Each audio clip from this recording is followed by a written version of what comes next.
नमस्कार दोस्तों, स्वागत है आपका आर के क्लासेस में। NCERT through MCQ class 7 history. आज हम लोग करने वाले हैं मुगल। कल हम लोगों ने ज्योग्राफी का जो है लेसन किया था, अक्षांश एवं देशांतर। जितने भी लेसन हम लोग कर रहे हैं सभी का पीडीएफ जो है आपको टेलीग्राम चैनल पर मिल जाएगा, जिसका लिंक डिस्क्रिप्शन में दिया हुआ है।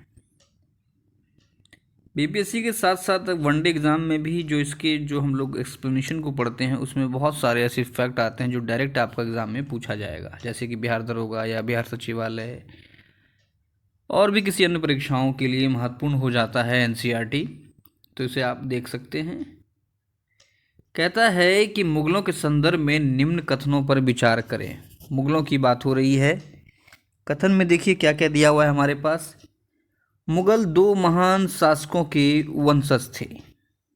आगे कहता है मुगल माता की ओर से मंगोल शासक चंगेज खान के वंशज थे तथा पिता की ओर से ईरान, इराक एवं वर्तमान तुर्की के शासक तैमूर के वंशज थे।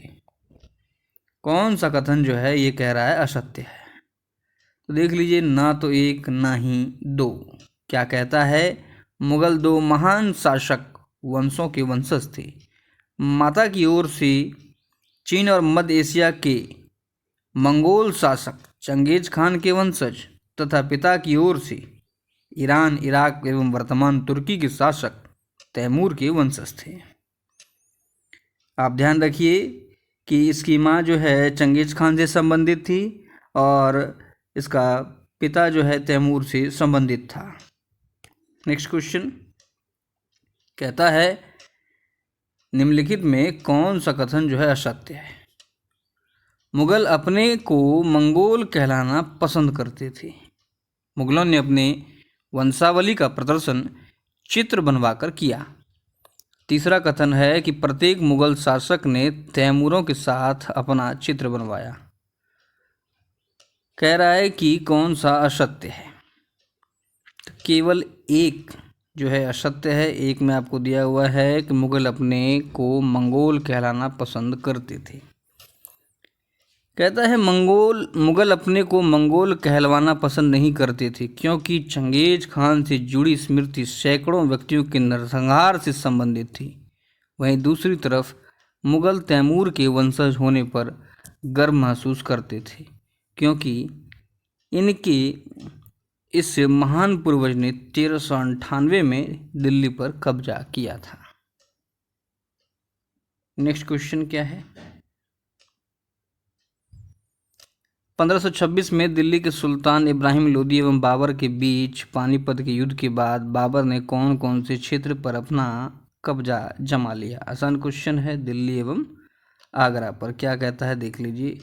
1526 में बाबर ने पानीपत के युद्ध के बाद दिल्ली एवं आगरा को अपना कब्जा में कर लिया और इसी युद्ध के बाद बाबर ने अपने आप को बादशाह घोषित कर भारत में मुगल साम्राज्य की नींव रखी। आगे कह रहा है कि निम्न में कौन सा युग्म सही सुमेलित है? देख लीजिए। खानवा का युद्ध बाबर इब्राहिम लोदी के बीच गलत है।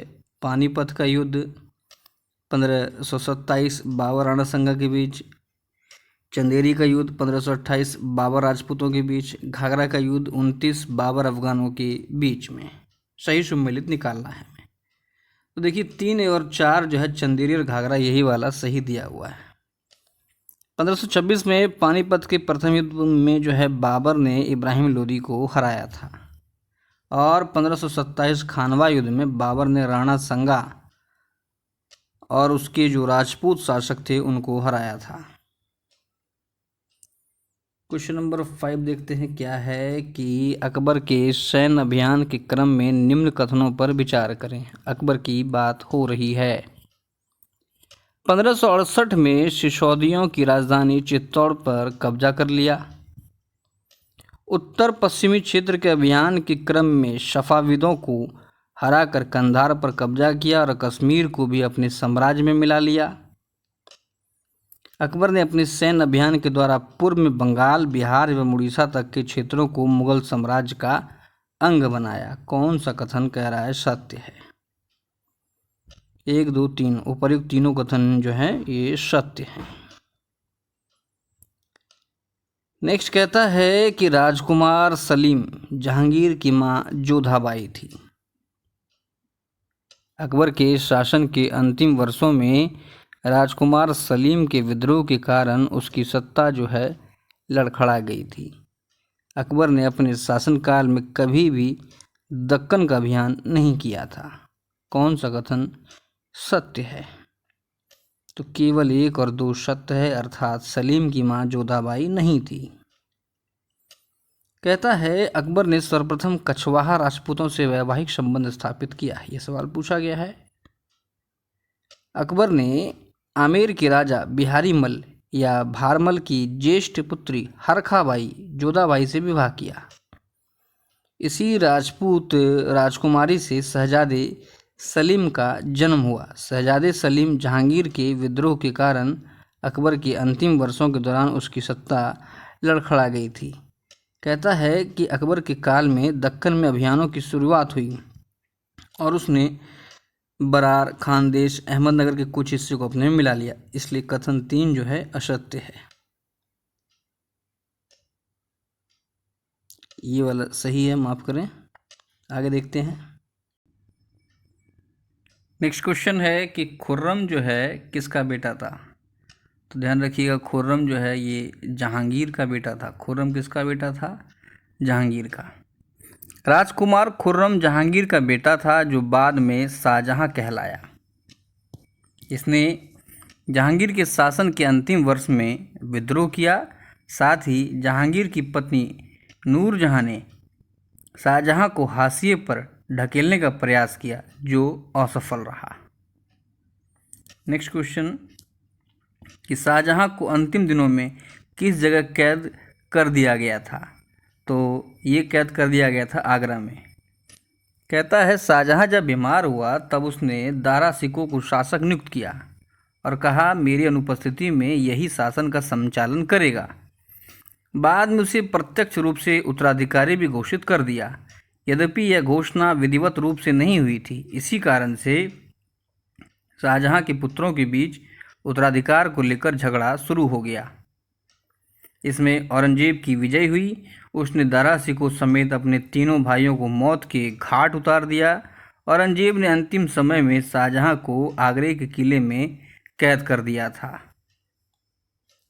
अगला सवाल है कि औरंगजेब के किस पुत्र ने औरंगजेब के विरुद्ध विद्रोह किया जिसमें उसे मराठों और दक्कन सल्तनत का सहयोग मिला? ये है अकबर। औरंगजेब के पुत्र अकबर ने अपने पिता के विरुद्ध विद्रोह कर दिया था और इस विद्रोह में अकबर को मराठों एवं दक्कन दोनों सल्तनत से सैन्य सहायता मिली। यह सबसे बड़ा कारण था जिसके बाद औरंगजेब की राजपूतों के विरुद्ध स्थिति काफ़ी कमज़ोर पड़ गई थी। नेक्स्ट क्वेश्चन है कि दक्षिण के किन 2 राज्यों को औरंगजेब ने अपने साम्राज्य में मिला लिया था? यह क्वेश्चन बहुत बार पूछा गया है, तो ध्यान रखिएगा। दक्षिण के राज्य बीजापुर एवं गोलकुंडा औरंगजेब ने 1685 में बीजापुर को तथा 1687 में गोलकुंडा को अपने राज्य में मिला लिया था। आपसे सवाल इस तरह भी पूछ सकता है कि किस वर्ष औरंगजेब ने बीजापुर को मिलाया था? 1685 और गोलकुंडा को 2 साल के बाद 1687 में। नेक्स्ट क्वेश्चन है कि औरंगजेब की सेना के विरुद्ध किसने छापामार पद्धति शुरू की? ऑप्शन देखिए, मेवाड़ के शासक राजा जसवंत सिंह ने, शासक राज सिंह ने, धार्मिक गुरु तेग बहादुर, मराठा शासक शिवाजी। तो ध्यान रखिए छापामार युद्ध के प्रवर्तक जो है शिवाजी को माना जाता है। मराठा शासक शिवाजी ने औरंगजेब की सेना के विरुद्ध छापामार युद्ध की जो पद्धति है वो शुरू की थी। नेक्स्ट क्वेश्चन देखिए क्या कहता है कि मुगल उत्तराधिकार के संदर्भ में निम्न कथनों पर विचार कीजिए।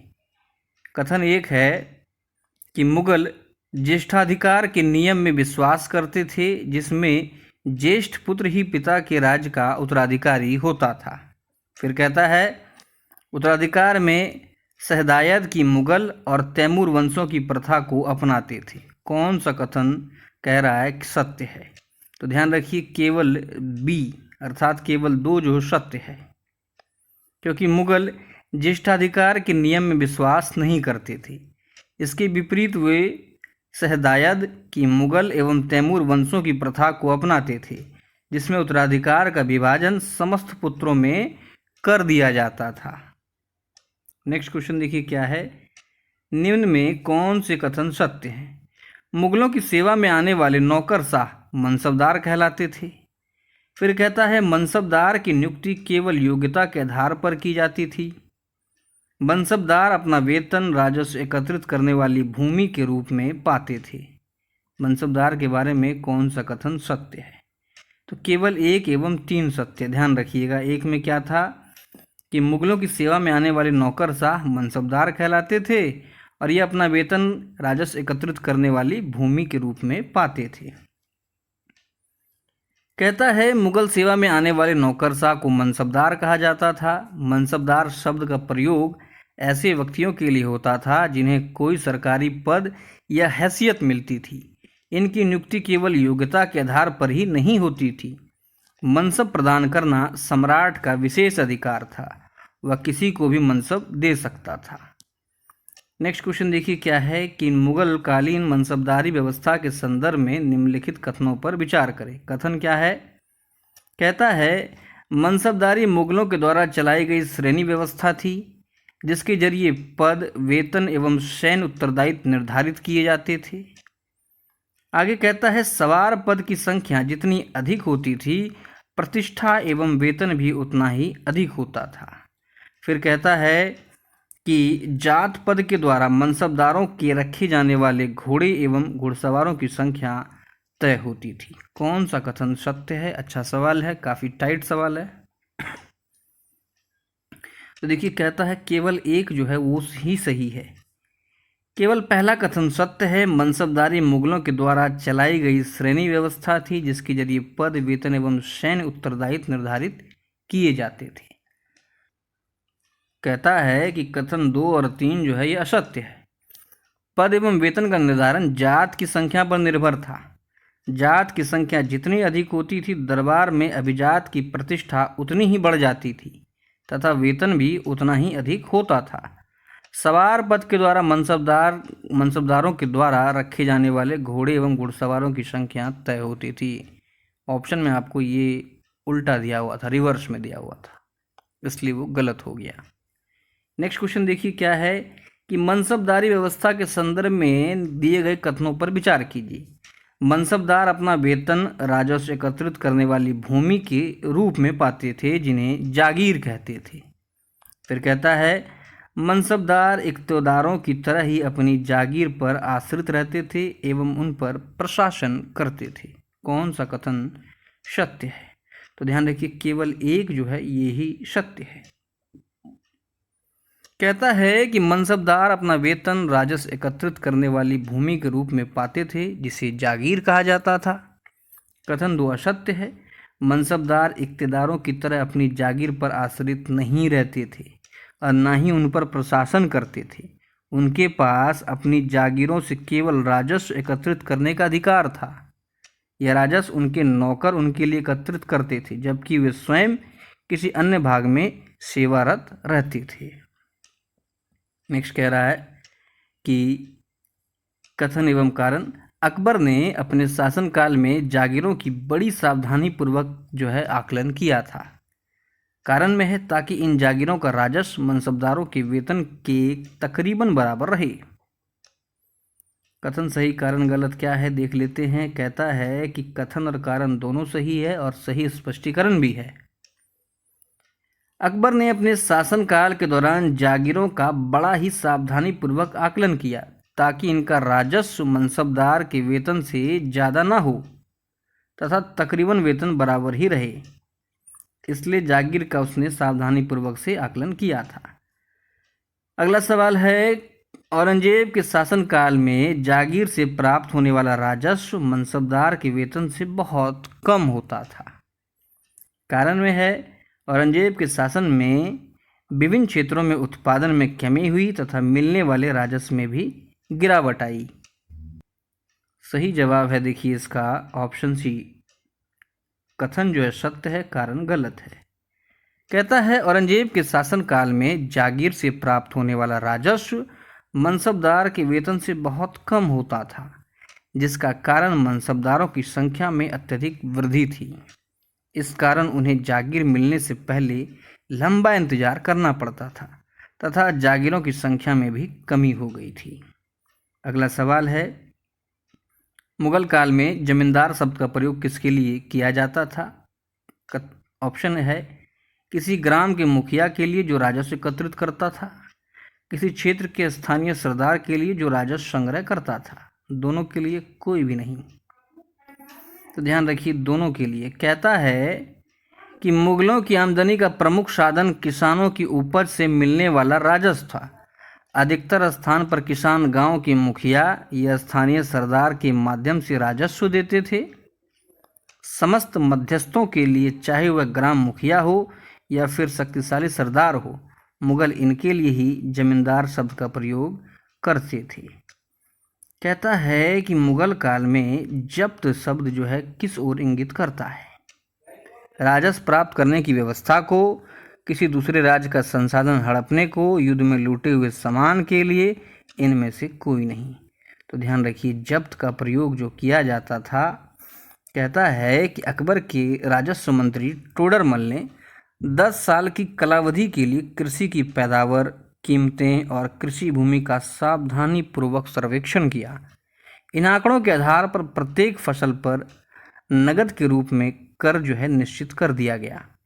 प्रत्येक प्रांत को राजस्व मंडलों में बांटा गया और हर फसल की राजस्व दर जो है अलग अलग सूची बनाई गई। राजस्व प्राप्त करने की इस व्यवस्था को जब्त कहा जाता था। यह जब्त व्यवस्था गुजरात एवं बंगाल जैसे प्रांतों में संभव नहीं हो पाई थी। तो ध्यान रखिए, जब्त किसे इंगित करता है? राजस्व प्राप्त करने की व्यवस्था को। हर फसल का अलग अलग रूप से टैक्स होता था। कहता है, अकबर के शासनकाल के इतिहास से संबंधित विवरण किस में मिलता है? ऑप्शन आप देख रहे हैं। कहता है कि अबुल फजल ने अकबर के शासनकाल का इतिहास 3 जिल्दों में लिखा। इसका शीर्षक अकबरनामा रखा। पहली जिल्द में अकबर के पूर्वजों का बयान है, दूसरी जिल्द अकबर के शासनकाल की घटनाओं का विवरण देती है और तीसरी जिल्द आईने अकबरी है। इससे अकबर के प्रशासन, घराने, सेना, राजस्व और साम्राज्य के भूगोल के बारे में जानकारी मिलती है। तो ध्यान रखिएगा, पहली जिल्द, दूसरी जिल्द और तीसरी जिल्द में क्या है। कहता है, मुगल काल से संबंधित विभिन्न विभागों के पदाधिकारियों के संबंध में सूची को मिलाना है। एक तरफ आपको दिया गया है प्रांतों के शासक, प्रांतों के वित्तीय अधिकारी, धार्मिक और धर्मार्थ किए जाने वाले कार्यों का मंत्री, सेना नायक। दूसरी ओर है सदर, फौजदार, सूबेदार, दीवान। ध्यान रखिए क्या कहता है, ये देखते हैं। कहता है, प्रशासन के प्रमुख अभिलक्षणों को अकबर ने निर्धारित किया। इसका विस्तृत वर्णन जो है अबुल फजल की अकबरनामा, विशेषकर आईने अकबरी में मिलता है। अबुल फजल के अनुसार साम्राज्य कई प्रांतों में बटा हुआ था, जिसे कि सूबा कहा जाता था, और इस सूबे के प्रशासक को सूबेदार कहते थे। जो सूबेदार था वह राजनीतिक तथा सैनिक दोनों प्रकार के कार्यों का निर्वाह करता था। फिर कहता है, प्रत्येक प्रांत का एक वित्तीय अधिकारी भी होता था जो दीवान कहलाता था। कहता है, कानून और व्यवस्था बनाए रखने के लिए सूबेदार को अन्य अफसरों का सहयोग प्राप्त होता था। सदर धार्मिक और धर्मार्थ किए जाने वाले कार्यों का मंत्री था। ध्यान रखिएगा, सदर। इसके अलावे अगर बात करें, फौजदार ये सेना नायक था। कोतवाल नगर का पुलिस अधिकारी। बख्शी सैनिक वेतनाधिकारी। नेक्स्ट क्वेश्चन देखिए क्या है। अकबर ने इबादत खाने में विभिन्न धार्मिक गुरुओं के साथ धर्म के मसलों पर चर्चा शुरू की। कहता है, इबादत खाने में चर्चा के दौरान अकबर की समझ बनी कि जो विद्वान धार्मिक रीति और मतान्धता पर बल देते हैं वे अक्सर कट्टर होते हैं। कौन सा कथन कह रहा है सत्य है? दोनों ही कथन जो है सत्य है। क्या कहता है कि 1570 में जब अकबर फतेहपुर सिकरी में था तो उसने रोमन कैथोलिक के पादरियों, जरथुस्ट्र धर्म के अनुयायियों, उलेमाओं, ब्राह्मणों के साथ धर्म के मामले में चर्चा शुरू की। ये चर्चाएं इबादत खाना में हुई। इन्हीं विचार विमर्श से अकबर की समझ बनी कि जो विद्वान धार्मिक रीति और मतान्धता पर बल देते हैं वे अक्सर कट्टर होते हैं उनकी शिक्षा प्रजा के बीच विभाजन एवं असमंजस पैदा करती है। यही अनुभव अकबर को सुलह-ए-कुल या सर्वत्र शांति के विचार की ओर ले गया था। नेक्स्ट कहता है कि अकबर के सुलह-ए-कुल के विचार पर आधारित शासन दृष्टि बनाने में अकबर की मदद किसने की थी? तो ध्यान रखिए, अबुल फजल ने। अबुल फजल ने सुलह-ए-कुल के विचार पर आधारित शासन की दृष्टि बनाने में अकबर की मदद की। शासन के इसी सिद्धांत को जहांगीर एवं शाहजहां ने भी आगे अपनाया था। नेक्स्ट क्वेश्चन कहता है कि शेरशाह ने निम्न में से किन किन युद्धों में हुमायूं को पराजित किया था? चौसा का युद्ध, बिलग्राम या कन्नौज का युद्ध, दोहरिया का युद्ध। तो ध्यान रखिएगा, सही जवाब है केवल 1 और 2। देवरा, चौसा, कन्नौज, सरहिंद, ये सभी युद्ध शेरशाह और हुमायूं के बीच लड़े गए थे। शेर खान ने 1539 में चौसा के युद्ध में हुमायूं को बुरी तरह से पराजित कर दिया। शेर खान ने इस युद्ध के बाद अपने को सुल्तान घोषित किया और शेरशाह की उपाधि भी धारण की। उसने शीघ्र ही बंगाल पर अधिकार कर लिया। पूर्व में मुगलों की शक्ति को पूर्णतया नष्ट करके वह कन्नौज पहुंच गया। फिर कहता है कि कन्नौज या बिलग्राम का युद्ध 1540 में हुमायूं शेरशाह के द्वारा निर्णायक तौर पर पराजित हुआ और दिल्ली पर शेरशाह का नियंत्रण स्थापित हुआ एवं द्वितीय अफगान साम्राज्य की नींव पड़ी। पहला अफगान साम्राज्य की नींव कब पड़ी थी, आपको अब कमेंट करके बताना है। नेक्स्ट क्वेश्चन देखिए, शेरशाह सूरी के संदर्भ में निम्नलिखित कथनों पर विचार कीजिए। कहता है, शेरशाह सूरी ने प्रशासन में अलाउद्दीन खिलजी के तरीकों को अपनाकर अपने साम्राज्य को मजबूती प्रदान की। आगे कहता है कि मुगल सम्राट अकबर ने शेरशाह की प्रशासन व्यवस्था से कुछ तत्वों को अपनाया था। कौन सा कथन सत्य है? दोनों ही कथन जो हैं ये हैं। कहता है कि शेरशाह ने प्रशासनिक सुधार के तहत राज्य के हित की रक्षा एवं प्रजा के उद्धार के उपाय दोनों को समान महत्व दिया। इसी के तहत उसने सैन्य एवं आर्थिक सुधार की। वहीं शेरशाह के स्थानीय शासन के सिद्धांत, जिसने उसे राज्य में कानून एवं व्यवस्था को उत्तम बनाए रखने में सहयोग दिया। शेरशाह ने निष्पक्ष एवं त्वरित न्याय पर विशेष ध्यान दिया। शेरशाह प्रशासन की यह व्यवस्था अकबर द्वारा भी ग्रहण की गई थी। मुगल अपना समाप्त हो गया। अगला है शासक एवं इमारतें। नेक्स्ट लेक्चर में इसको कंप्लीट करेंगे। उम्मीद है आपको वीडियो अच्छा लगा होगा। थोड़ा लंबा हो गया। वीडियो को अधिक से अधिक शेयर करें। मिलते हैं अगले लेक्चर में। तब